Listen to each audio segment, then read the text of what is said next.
Hello, everyone. Um, First question. Does anybody know this one? Only one? Oh my God. Okay. So basically that means that you and I are the older ones here. um, so for the people that don't know this car, basically this is a kit. It's a car that was used in a series in the 80s, I think, ish. And basically, it was a car that was able to drive on itself, to talk, to reason, to do research, and to help the protagonist of the story to solve specific scenarios, quests, let's say it like that.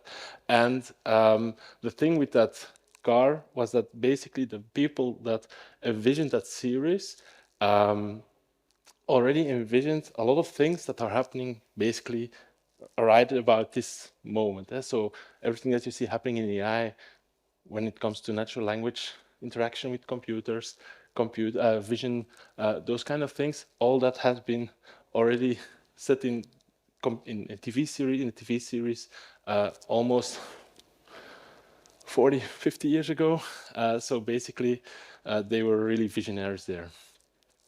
Um, who am I? I'm Tim Schaeps. I'm the cloud solution architect working for Microsoft, and my focus is mainly data and AI. I do also a lot of other things. I like to keep my horizon very broad, and today I'm here to talk to you about everything AI. So when you take a look at the news, everywhere, basically where you look, news, LinkedIn, all the things that you typically use to get information, you will see a lot about AI. And for example, a few days ago, there was the first OpenAI developer conference. That is one of the things that you see happening more and more. People and organizations really want to understand what AI is all about and how they can leverage it in their personal, but also in their professional lives. And if you as an organization are looking whether it's something that you should be looking at, the answer is yes. The question then will be, how will you implement it? How will you be using and leveraging this new kind of technology to move forward? All right. So if you take a look at the car that I just showed, if you then take a look at where AI is basically coming from, the idea behind AI, then we have to go back to 1956 when artificial intelligence was mentioned for the first time in scientific research paper. And then in 1997, machine learning came to be. Machine learning is the approach. This is a bit too loud, maybe. The approach that allows people and organizations to build models that take a look at data, past data, and then to try and solve specific problems, predict stuff, decide on based on options that are given to the end user. And the goal here this basically means that if you have some data set available, then you can solve specific problems. Then in 2017, you had machine learning, which is basically a subset of machine learning. And then in around 2021, you have the concept of generative AI, where you go again a lot broader. Because generative AI basically does the same thing as machine learning, but instead of taking one specific data set based on historical information, you now take as much data as you can, as much data as possible, and try to build a model that can solve as many challenges as possible. So if you ask today a question of ChatGPT, then you hope it will give you an answer that satisfies you. If you take it a year back, when ChatGPT was launched to the world, everybody started playing with it. A lot of people were disappointed because they thought it could answer any question. In the beginning, it was really disappointing because yeah, it didn't know about the things, it hallucinated, it didn't write well. And now 1 year later, basically what you see happening, the things that really are happening in the world, you really are amazed about the things that are happening. And that's basically a big difference between machine learning and then, of course, generative AI, where it's a very big change. Now, to fully understand what is happening there in the context of generative AI, then I just want to show you this slide where you see basically an evolution of the models that have been released to the world, that have been trained for the last few years. And basically it started in 2018 where there was a first large language model, which is called BERT, and it was trained on 340 million parameters. So a lot of data. Then in 2020, only 2 years later, they increased the size to 17 billion parameters. That was a Turing model, which was also a very powerful one. Then in 2023, which was the result of the first partnership between Microsoft and OpenAI, and which was built on 175 billion parameters. It was trained in 2020, but it was only used in ChatGPT last year and made available to the world. And basically that's when I think it was the fastest adopted service in the world until that moment, where you had 100 million users started using ChatGPT within a month. So basically, if you want to surpass that, you have to come with something very special. And then 2021, you have the Turing model. Then after that, you also have GPT-3.5 Turbo, GPT-4. Now you have the announcements of this week. So basically, a lot is happening. I'm not going to show all those spheres because it will bring us too far. But basically, you see here some names like Microsoft, OpenAI, NVIDIA. Those are all names that are really important in the domain. If you then take a look at Microsoft and the partnership between OpenAI, then it has to be really important that those are two different companies, each serve a very specific purpose. Microsoft has empowered every person and organization on the planet to achieve more, where OpenAI has ensured that artificial general intelligence benefits humanity. And basically what I want to say here is they each have their purpose, they each have their goals, and you will probably at some point see the one be present in the context of the other and vice versa, but you always have to consider that those are different companies.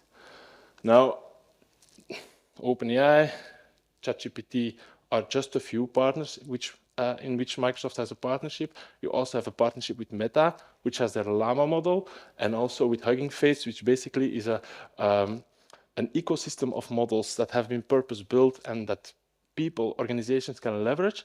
And basically what Microsoft tries to do with as many partners as possible is to make sure that you can leverage the Microsoft Cloud to host all those models and to build solutions that help you and your organizations to achieve extraordinary things. You have already seen this, but basically the result of that partnership is that in the one direction, from Microsoft to OpenAI, Microsoft has invested until now $11 billion in OpenAI. It's not only a wire transfer, but it's also that Microsoft has built a supercomputer, the fifth largest supercomputer in the world, and has given access to OpenAI to build those models. GPT-3, GPT-3.5 Turbo, GPT-4, and all the things that you see happening now, those are all the results of the compute power that OpenAI can use and that has been supplied by Microsoft. In the other direction, Microsoft has the exclusive permission to use the results of what OpenAI discovers and what OpenAI makes available to the world. So all those different models are, Microsoft can use them. For example, OpenAI, the ChatGPT, the service that lives under ChatGPT is a service that you can also deploy in the Microsoft Cloud, which means that you can also build your solutions and use that API, but then in a safe and contained manner. There are some families that allow you to interact with that service, for example, a text, conversation, code, and images. But to make it clearer, I have this slide, which basically allows me to give a highlight of each one. The first one is a text family where you basically can ask a question and get an answer, but not build on that question. So basically, if you are, as being a human, what you typically want to do is specify more context, nuance, to drill down into a specific topic, and that's why the second family exists, and that's what you typically also have seen happening in ChatGPT, Bing Chat, where you basically can ask a question, get an answer, and then ask another question to build further on that context. Third one is a code family, which basically allows you to generate code. We'll get back into that later on.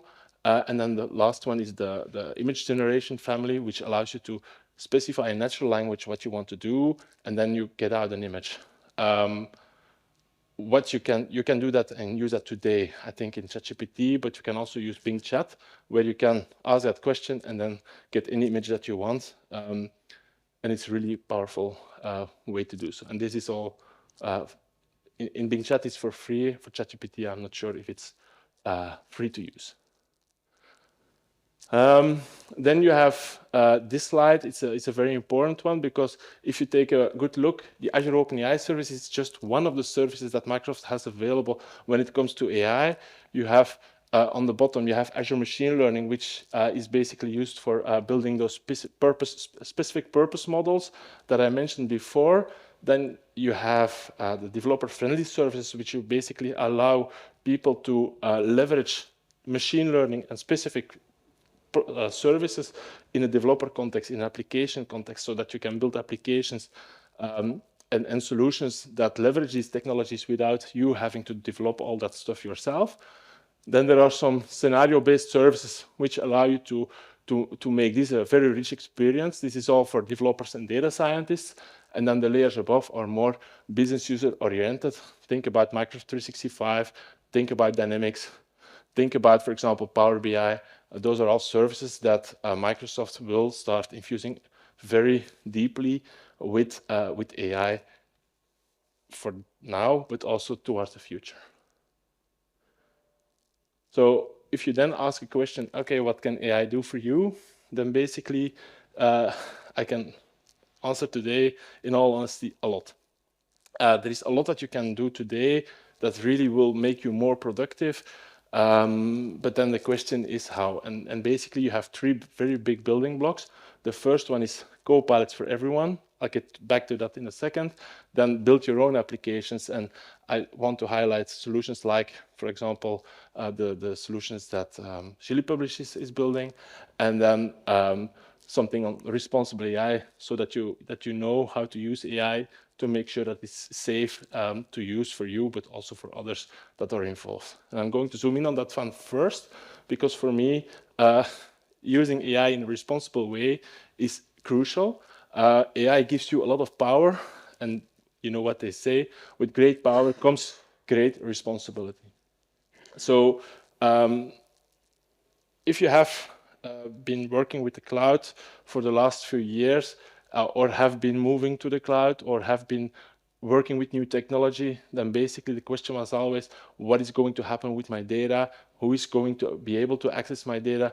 Those are questions that you always want to get answered before doing such a migration or an evolution of your data. And Microsoft has always been very clear on that one. It's your data. You should be able, that is in charge, and we will not access it. I'll get back to that in a second. But when it comes to AI, Microsoft has defined 6 principles, the responsible AI principles, that define very clearly how organizations and people should behave when it comes to AI. And you have fairness, and so every solution should be very fair for everyone involved. It should be reliable, it should be safe. There should be a very clear stance on privacy and security. It should be inclusive, so nobody should be left out. And that's something we all need to look at, and it has to be transparent, which means that you have to be able to understand how this thing works. And then last but not least, it also needs to be very accountable. If you want to learn more about that, and if you want to incorporate that into your own context, then I really encourage you to take a look at the Microsoft Responsible AI Standard, which basically gives you a very good overview of what those 6 principles mean and how you can leverage them into your own context, in your own applications that you're building, or things that you do in your own context. Sorry.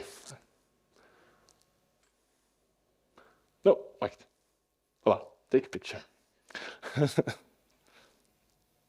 Yes? Okay. Then Microsoft Cloud is very, very clear on trust. It's your data, we will not touch it. If you put your data in Microsoft Cloud, it will be encrypted at rest, so when it's stored, but also in transit, so when it's moving between the storage and your application and back. So it's a very powerful message there. And then your data is not used to train OpenAI models. That one is hyper important. If you are using ChatGPT, the public version of ChatGPT, the free version and even the paying version, then basically what happens is each time that you enter a question and get an answer, that data then belongs to OpenAI. Let that sink in. That data belongs to OpenAI. So if you then take something that is confidential, company internal, paste it in ChatGPT, ask a question on it, then basically you give the data that is confidential, that you have paid for, that you have worked for, you give it to another company. And that also means that at some point, when a new version of the model is being trained, that data can be used in that context. And it can also mean that competition can start asking the right questions and get that data that you have been working so hard for. With Azure OpenAI, Microsoft makes the explicit promise that your data will not be used to train future models. So if you use the Azure OpenAI service, which is basically a contained OpenAI in your subscription of Microsoft, then basically you have the guarantee, contractual guarantee that your data is safe. And then on top of that, we have some expensive words here. So the most comprehensive enterprise compliance and security controls. Basically, that means that there are ISO standards, HIPAA standards, a lot of standards that you can think about. Microsoft really does a lot of effort to be compliant with those. And then there are also quite some technologies that help you to make sure that the solutions that you build really are in line with that. All right. Then here, Microsoft is doing a lot of work when it comes to helping developers, but also is doing a lot when it helps to making sure that end users can move forward as fast as possible. So basically what you see here, Microsoft is building Copilot. You have heard the news, there are Microsoft 365 Copilot, Dynamics, etc. But there are some cases that I want to highlight here. The first one is for everyone that you have in your organization. One of the things that you typically want to do as an employee, as a person, as somebody in a personal context, but in a professional context also, you typically want to find information and answers. You want to plan your day, you want to do creative work and a lot more. And basically you want to do it in such a way that it's easy for you to get started. ChatGPT is an answer, but we all know what the consequence there is. You can also start using a service like Bing Chat or Bing Chat Enterprise, where you have basically the promise that your data will not be logged, and we will not be able to, we will not use that data to train your or future models of AI. And then there's also quite some work that we're doing when it comes to development, making sure that people that are doing development, business users in the context, for example, Power Platform, but also developers in the context of GitHub Copilot, people that want to write code, to make sure that they really are helped by the generation of those different functionalities, the different building blocks in those applications, to make sure that they have everything they need to be as productive as possible, without having to build also all those solutions themselves. When it comes to Chili Publish, I think this is something that Chili Publish is also doing in the context that you're all very familiar with. I have to go a bit faster because I still have 5 to 10 minutes. I'm not sure when the next one starts. Okay, let me slow down then. All right, so then the third one is develop your own solutions based on AI. I showed that slide where you have all those different building blocks that you can start leveraging. I think there is a lot of potential when it comes to AI. The Azure OpenAI service basically is just an API. It's just an endpoint that you need to call. So if you have the imagination, you can do basically amazing things. But the question still remains, what will you build? And make sure that the things that you build are powerful, serve the people that you want to serve in such a manner that they become a lot more productive. Now, the thing that has to be very clear that the model itself is not your product. It's how you use the product and how you use a model that will define how the experiences that you offer to your customers, to your end users, will determine if it's valuable or not. I can deploy the Azure OpenAI service, or I can use it. I can just ask questions, but that's the easy thing. Interaction, natural language, we all know that. We all have been doing them since we were little kids. But making sure that it's something meaningful and something valuable for your end users, that's something that sets you apart for the long run. Now, with generative AI, you really have or are in a position to move from a situation where you have constrained interactions where people have to go to specific forms, fill out specific fields, do very historic CRUD operations, we call them. It's all typically very hard-coded, very contextual specific. And we want to evolve more and more towards a situation where people can interact with a computer system, with the software in a natural language way. Asking a question, I think of this, I want to specify what I want to do, and basically the application needs to react to this.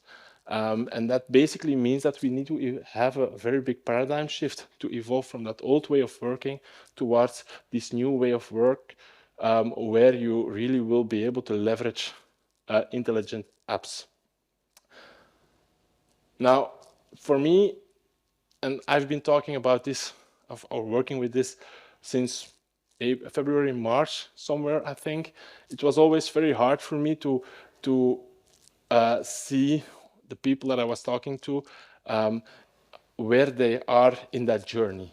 Typically, organizations start with something small. People have learned new technology. They want to adopt it. They become more productive in the personal context, and they also want to do that in the professional context. Now, when you take a look at what you see here, basically, you will see that there are some maturity phases that any organization needs to go through when it comes to AI, and basically always start at the lowest level. You think about, okay, how am I going to make sure that this AI thing is that I can apply it in my organization in such a way that my data is protected. Think about ChatGPT. If people start entering data in that ChatGPT thing without knowing or realizing what the problem is there, then basically you're just giving out company secrets for free, something you do not want. So make sure that you have a policy documentation that helps you to move forward there. Let me first click here. Voila. So basically, it means that you need to come up with a strategy, some documentation, guidelines, tools that people can use. Make sure, for example, that they have access to an internal company chat. Make sure that they have access to Bing Chat Enterprise. Those are all tools that help people to be future-proof and safe when it comes to AI. If you don't know where to look, this is a white paper that you can download from Microsoft website. You just need to fill out a form, and basically you have 5 areas in which you can organize yourself. This is something that you can download for free. The link is at the bottom left, and I just give it so that you know you can look at it and you just take what you think is very useful for you. Now, what you can also do is start deploying an own ChatGPT internally. There are things that you can build it yourself, but basically there are out-of-the-box starter solutions that you can download and deploy in your own Microsoft Cloud or Azure subscription. These are just 2 examples. If you're interested, I'll share the slides so that you can also click the links afterwards. This one is a very interesting one because it also allows you to set up for the future and to make sure that you can leverage Copilot technology without having to have Copilot already. Then the second level is basically chat with your own data. I think a lot of people have heard about this. Talking to the model is one thing. Talking to ChatGPT, getting answers, but not knowing whether the answers are true or not is one thing. If you have been using Bing Chat, then basically what you see if you ask a question is that Bing Chat first searches the internet for you and then formulates the answer based on the information that was found.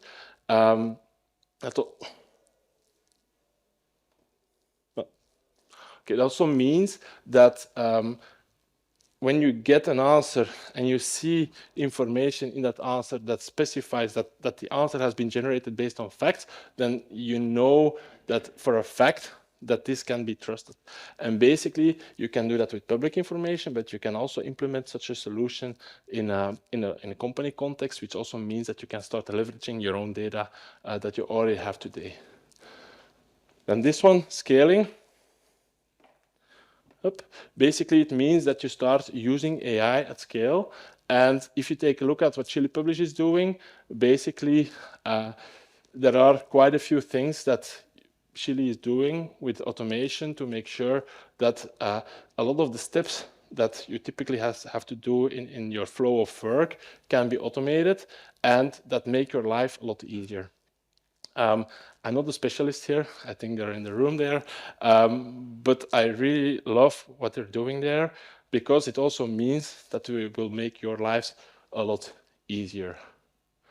And then finally, there is also innovation, making sure that the solutions that you build today are already also future-proof, building your own Copilots, which also means that if you have, for example, a Microsoft 365 Copilot and you deploy or you build your own Copilot next to it, then you basically will be able to leverage functionalities from the one in the other context and vice versa, which will be a really, really powerful way to interact with computer systems. Because that will also mean that, for example, if you have Word opened, for example, that you will be able to interact with a solution like the one of Chili Publish, if, of course, Chili has built a Copilot that supports that.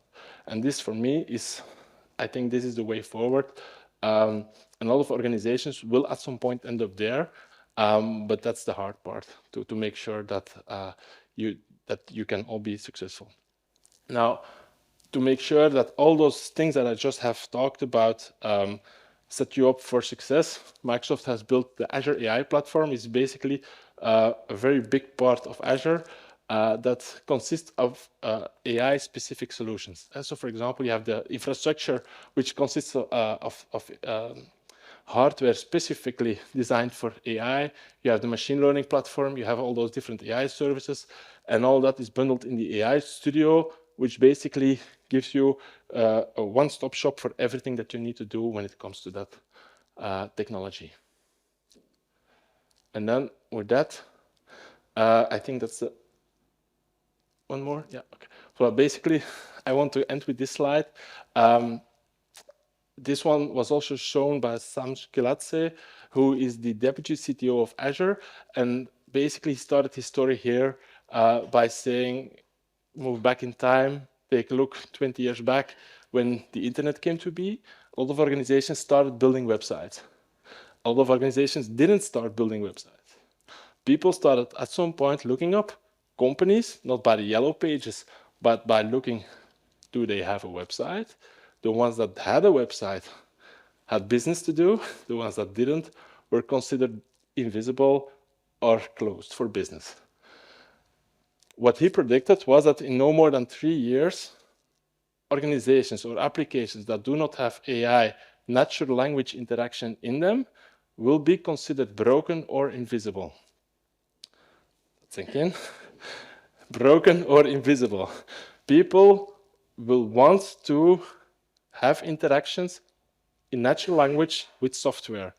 If your software does not cover that, then basically people will start looking elsewhere. What I've seen today about the things in Chile, and how do I call Genie? In Genie, I think you're all set for the future there. And with that, I want to thank you with this thing. Opportunity is yours to lead that AI transformation. With that, I think I'm really out of time.